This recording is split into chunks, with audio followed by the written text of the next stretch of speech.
Tonight I want to tell you a story that is dark, tragic, and almost impossible to believe. It's the story of a wolf, but not like any wolf you know. This was the Warrah, the Falkland Islands wolf, the only native land mammal to ever exist on those remote, windswept islands. And do you know why you've never seen one? Because they are gone. Hunted to extinction. And the most unbearable part, they weren't destroyed because they were dangerous. They were destroyed because they were too friendly.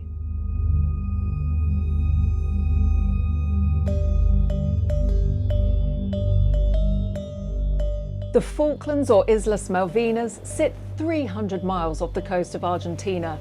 Treeless, bleak, battered by the South Atlantic, home to penguins, geese, seabirds and seals, and once, unbelievably, predator.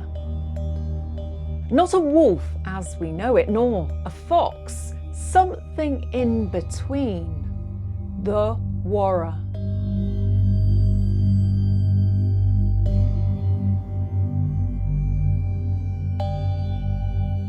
It stood about 60 centimetres, 24 inches at the shoulder, stocky, short-legged, about 4 feet in length, weighing around 20 kilos.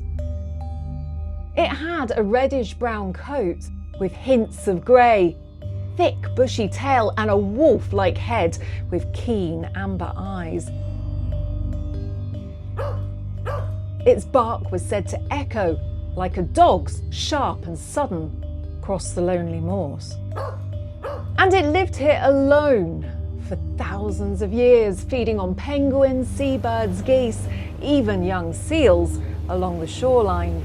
The king of a kingdom with no rivals, the only mammal that truly belonged. But it had never known human beings. And when Europeans finally arrived, their innocence was its downfall.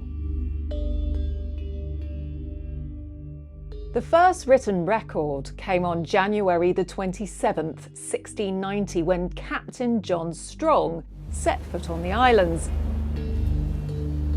One of his men spotted a fox-like animal. They even captured one. But it later leapt overboard during a naval battle and was lost to the sea. Later sailors told the same strange story. The wolves would walk straight up to them, even swim out to greet their boat.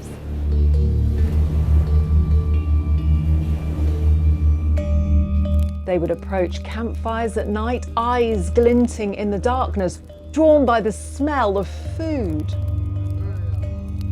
And instead of awe, instead of wonder, men saw only an easy kill.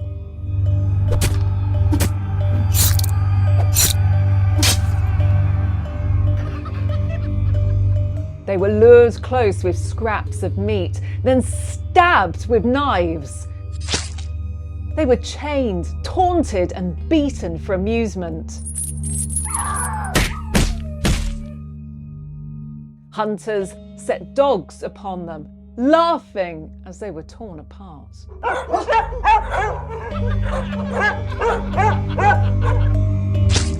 Fur traders slaughtered them by the hundreds, their skins shipped back to New York and London.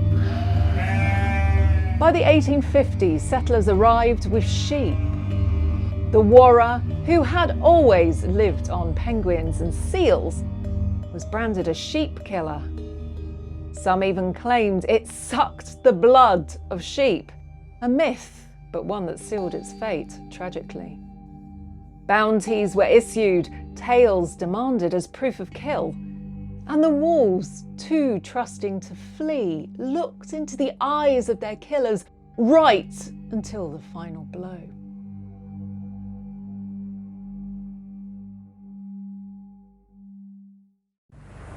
In 1833, a young Charles Darwin visited the islands aboard the HMS Beagle. He was baffled. How could such a large predator survive on islands so remote? Darwin wrote, "Within a very few years after these islands shall have become regularly settled, the Warrah will be classed with the dodo." He was right. By 1870, the Warrah was gone from West Falkland. On East Falkland, only a few clung on. By 1876, the last one was killed, extinct.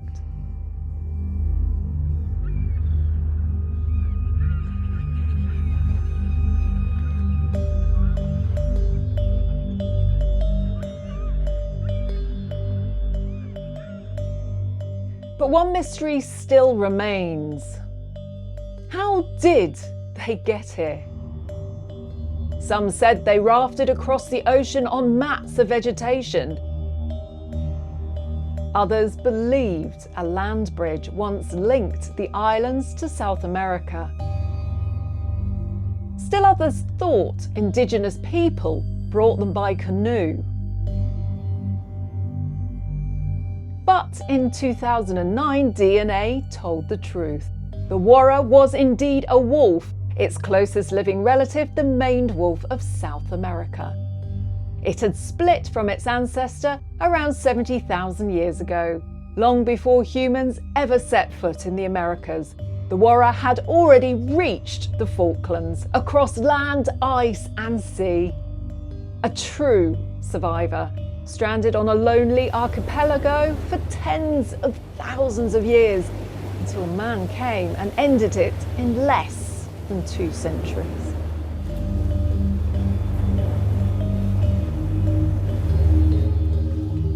The Warrah never feared us, it trusted us.